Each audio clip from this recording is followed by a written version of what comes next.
Hello friends, welcome to फिनवाइज।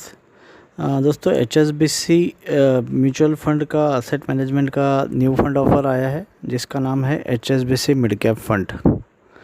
Friends, इसका जो NFO period है वो है 6 सितंबर टू 20 सितंबर और ये री सब्सक्रिप्शन के लिए ओपन हो जाएगा 29 सितंबर।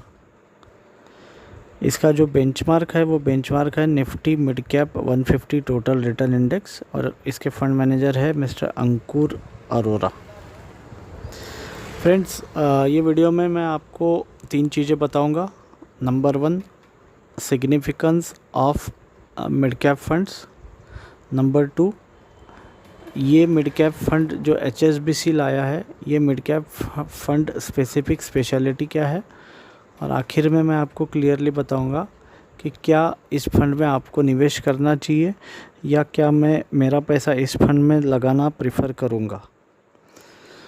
So friends, let's learn. इस वीडियो में आपको काफ़ी सिंप्लीफाइड फॉर्म में अच्छी चीज़ें समझेगी, ये मैं आपको गारंटी देता हूँ। दोस्तों, मिड कैप का सिंपल वर्ड्स में मतलब समझ लेते हैं।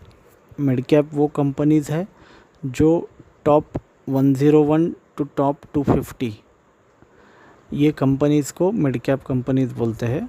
इंडिया की based on free market floating capital जो टॉप 100 कंपनीज़ है उसको लार्ज कैप बोलते हैं, और उसके बाद की जो 150 कंपनीज़ है उसको मीडियम कैपिटल या शॉर्ट फॉर्म में मिड कैप कंपनीज़ बोलते हैं। इन कंपनीज़ को सिलेक्ट करके जो फंड बनाया जाता है उस फंड को मिड कैप फंड बोला जाता है। और सेबी ने अभी एक प्रपोज़ल लाया था 2018-19 में, जिसमें ये क्लियर कट बोला है कि ऐसा कोई भी फंड जहाँ पे एटलीस्ट 65% मिड कैप कंपनीज़ का एक्सपोजर है, उन्हीं कंपनीज़ को उन्हीं फंड को मिड कैप फंड बोला जाएगा। तो ये मैंडेट के कारण ये बहुत क्लियर है कि कोई मिड कैप फंड्स में प्रेडोमिनेंटली वो कंपनीज़ रहेगी जो एक बड़ी कंपनी बनने के लिए दस्तक दे रही है। दोस्तों, 2 फेजेस रहती है कोई भी स्टॉक की। एक तो है ग्रोथ फेज़, जिसमें स्टॉक जो है वो काफ़ी ग्रो हो जाता है, और फिर उसके बाद में रहता है कि जब वो बड़ा हो जाता है तो ग्रोन अप फेज़, जहाँ पे एक बड़ा स्टॉक या बड़ा मार्केट कैपिटल वाला स्टॉक करके वो मार्केट में ट्रेड होते रहता है। तो ये दोनों में क्या फ़र्क है, सबसे पहले देख लेते हैं। जैसे कि आप इस स्लाइड में देख सकते हैं कि कोई भी चीज़, चाहे वो पेड़ रहे चाहे आदमी रहे, जब ग्रो होता है तो उसका जो रेट ऑफ ग्रोथ है वो काफ़ी ज़्यादा रहता है। तो लेफ़्ट साइड में आप देख पा रहे होंगे, बहुत सिंपल वर्ड में मैं बता रहा हूँ, लेफ़्ट साइड में आप देख पा रहे होंगे वो कंपनी जो रेड लाइंस दिख रही है, they are the returns prior to becoming a big company या लार्ज कैप कंपनी, यानी टॉप 100 में आने के पहले इनका ग्रोथ रेट काफ़ी ज़्यादा था। यदि आप देखेंगे तो 3 साल पहले का जो ग्रोथ रेट था वो 49% था, और 1 साल पहले का ग्रोथ रेट इस ट्रांजिशन के पहले का 55% था। पर जब वही कंपनी निफ्टी कंपनी बन गई, यानी टॉप 100 कंपनीज़ में या टॉप 50 कंपनीज़ में आ गई, तो उसके बाद में उसके जो रिटर्न्स थे वो मात्र 18%, या 3 साल बाद में वो 9% तक आ गए। इसका मतलब ये है कि डेवलपिंग फेज़ में ग्रोथ ज़्यादा रहता है, डेवलप्ड फेज़ में ग्रोथ कम रहता है। ये फैक्ट हम में से सब लोग समझते हैं। तो क्यों सब लोग मिड कैप में हमको निवेश करना नहीं चाहिए? तो मिड कैप फंड्स में या जो मीडियम साइज़ के फंड्स है उसमें के जो फंड्स आगे चल के लीडर बनेंगे, ये आइडेंटिफाई करना एक चैलेंज रहता है। इसलिए दोनों फंड्स इम्पोर्टेंट है, लार्ज कैप फंड्स भी इम्पोर्टेंट है और मीडियम कैप फंड्स भी इम्पोर्टेंट है। जैसे कि हम ये स्लाइड में देख सकते हैं कि टाइटन, जो कि एक समय में एक मिड कैप कंपनी रहा करती थी, तो prior to inclusion in Nifty 50 इसके 263% के रिटर्न जनरेट हो गए थे जुलाई 18 तक, और उसके बाद में जब इसको निफ्टी में इंक्लूड किया गया तो इसके जो रिटर्न्स है वो रिटर्न्स अराउंड 81% के रिटर्न्स है उतने ही पीरियड में, यानी रिटर्न्स लगभग 1/3 हो गए, क्योंकि स्टॉक का साइज़ बड़ा हो गया है। तो उसका ग्रोथ फेज़ ख़त्म होकर अभी वो ग्रोन अप या डेवलप्ड स्टॉक बन चुका है। तो ये एक बहुत इम्पोर्टेंट मैसेज है कि कोई भी ग्रोइंग कंपनी जो है वो आपको काफ़ी ज़्यादा रिटर्न देगी एज़ कंपेयर टू एक ग्रोन अप कंपनी। अभी समझते हैं कि ये मिड कैप फंड्स में अभी के समय में डालना क्या ये बेनिफिशियल रहेगा, क्या ये टाइमिंग सही है। मार्केट ऑलरेडी ओवर वैल्यूड है, तो ऐसे मार्केट में क्या निवेश करने का ये सही टाइम है। तो दोस्तों, जैसे कि आप देख सकते हैं आज की डेट में कॉस्ट ऑफ कैपिटल यानी जो अवेलेबिलिटी ऑफ मनी है वो काफ़ी चीपर रेट में मिल रहा है, शायद 20 साल का सबसे कम रेट में मिल रहा है। आरबीआई का खुद का एक अकोमोडेटिव स्टांस है, आरबीआई इंटरेस्ट रेट को 4 से 6% के आसपास मेंटेन करना चाह रही है। ग्रोथ साइकिल, ग्लोबल ग्रोथ की साइंस दिखते जा रही है, साइक्लिकल्स जो है वो कैचअप कर रहे हैं ग्रोथ को। सबसे इम्पोर्टेंट है एक एक्सपांशनरी बजट आया है जिसमें एक लॉन्ग टर्म स्ट्रेटेजिक चेंजेस हमको देखने को मिल सकते हैं।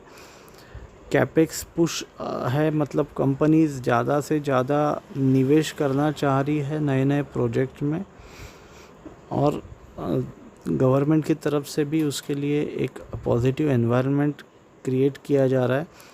और सबसे इम्पोर्टेंट चीज़ जो ग्राउंड रियलिटी है, पहली बार अर्निंग्स में मूवमेंट चालू होते हुए इंडेक्स में दिख रहा है। अर्निंग्स वो है जो ग्राउंड लेवल पे ग्रोथ होता है, और सेंसेक्स या प्राइसेस वो है जो मार्केट में ग्रोथ होता है। तो ये बोला जाता है कि prices are slaves of earnings, यानी कंपनीज़ की प्रॉफिट जब बढ़ते हैं तो उसके बाद में ही प्राइसेस बढ़ती है या उसके एंटिसिपेशन में प्राइसेस बढ़ती है। तो ये सारे फैक्टर्स पॉइंट आउट करते हैं कि आने वाले समय में अच्छा ग्रोथ हमको कॉरपोरेट्स में देखने को मिल सकता है, और वही ग्रोथ जो है वो अल्टीमेटली हमारे फंड परफॉर्मेंस में रिफ्लेक्ट हो सकता है। ये फंड में 4 Qs का कंसेप्ट एएमसी ने दिया है। ये जो 4 Qs रहेंगे ये quality of business, quality of management, quality of earnings और quality of quantum of earnings. Quality of business सबसे इम्पोर्टेंट चीज़ है। बिज़नेस जो है उसमें बॉटम लाइन कितना है, प्रॉफिटेबिलिटी कितना है, सेल्स ग्रोथ कितना है, ये चीज़ें मैटर करती है अर्निंग्स के हिसाब से। मैनेजमेंट का क्वालिटी एक डिसाइडिंग फैक्टर रहता है। क्या मैनेजमेंट बैड फेज़ में परफॉर्मेंस दे पा रही है, क्या इनोवेशन कंपनी लेके आ रही है, क्या कंपनी अपने कैपेक्सेस या रिटर्न ऑन कैपिटल इन्वेस्टमेंट अच्छा हो इसके लिए एफर्ट ले रही है, ये सारी चीज़ें। और क्वांटम ऑफ अर्निंग्स, ये quantum of earnings is value of earnings. Earnings या जो फिज़िकल अर्निंग्स कंपनी को आते हैं उसका वॉल्यूम ग्रोथ कितना है, ये बहुत मैटर करता है, क्योंकि अल्टीमेटली यही प्राइसेस को इम्पैक्ट करेगा।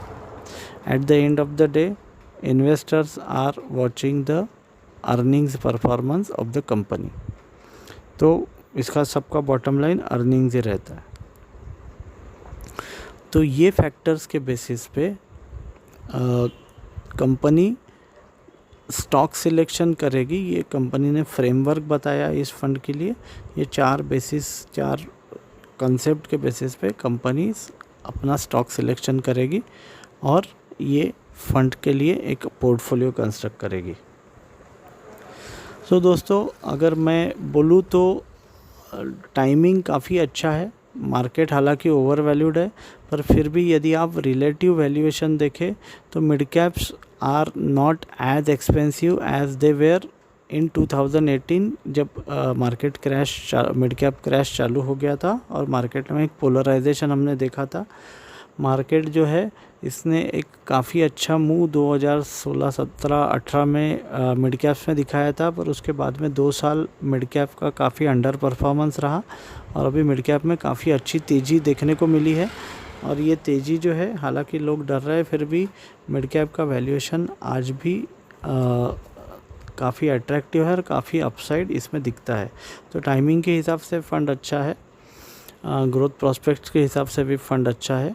अल्टीमेटली जो रिटर्न्स आपको आएंगे वो आएंगे क्वालिटी ऑफ स्टॉक सिलेक्शन, उस बेसिस पे रिटर्न्स आएंगे। अभी दोस्तों मैं आपको मेरा ओपिनियन बताता हूँ, क्या आपको इस फंड में निवेश करना चाहिए। तो मेरा ओपिनियन ये है कि ये जो फंड है, ये फंड टाइमिंग अच्छा है, कंसेप्ट अच्छा है, पर फिर भी मेरा ये सजेशन रहेगा कि मार्केट में काफ़ी अच्छे mid cap establish funds available है। Mid cap stock selection is a specialised game. मैं ये नहीं बोलता ये फ़ंड आगे परफॉर्म नहीं करेगा, क्योंकि मिड कैप में रैली आएंगी तो सारे के सारे फंड्स एक काफ़ी डिसेंट रिटर्न्स डेफिनेटली जनरेट करेंगे। पर मेरा आपको ये सजेशन रहेगा, ओवरऑल कंपनी का रिसेंट फ्यू ईयर्स का परफॉर्मेंस देखते हुए, कि आपको existing quality mid cap funds में निवेश करना चाहिए, न कि इस NFO में आपको पैसा लगाना चाहिए।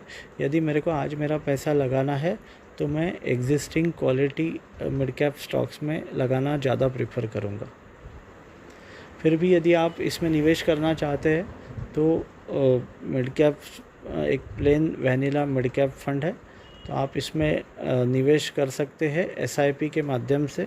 मिड कैप्स में जोखिम काफ़ी ज़्यादा रहता है लार्ज कैप के मुकाबले। Mid caps are very risky, और इसमें ऐसे भी फंड्स आज की डेट में आपको दिखेंगे जो इस करेक्शन में काफ़ी अंडर परफॉर्मेंस में चले गए हैं। ऐसे भी मिड कैप फंड्स, ऐसे फंड्स है जो पहले काफ़ी अच्छा परफॉर्म करते थे, पर अभी रिसेंट क्रैश के बाद में वो संभल नहीं पाए। तो इसलिए मेरा आपको सजेशन यही रहेगा, better you go for existing funds अगर आप मिड कैप में एक्सपोजर बढ़ाना चाहते हैं। यदि आपको निवेश करना ही है तो आपका अगर मिड कैप पोर्टफोलियो 100 यूनिट्स का है तो आप उसमें 10% तक या 15% तक लमसम में एक्सपोजर ले सकते हैं। दोस्तों, मैं आशा करता हूँ कि मैंने मेरा जो मैसेज है और मेरा जो इस फंड का अंडरस्टैंडिंग है वो आपको प्रॉपरली कन्वे कर दिया है। यदि आपको ये वीडियो अच्छा लगा है तो आप इसको ज़रूर लाइक करिए, शेयर करिए, और चैनल में नए हैं तो चैनल सब्सक्राइब करिए। Thank you friends.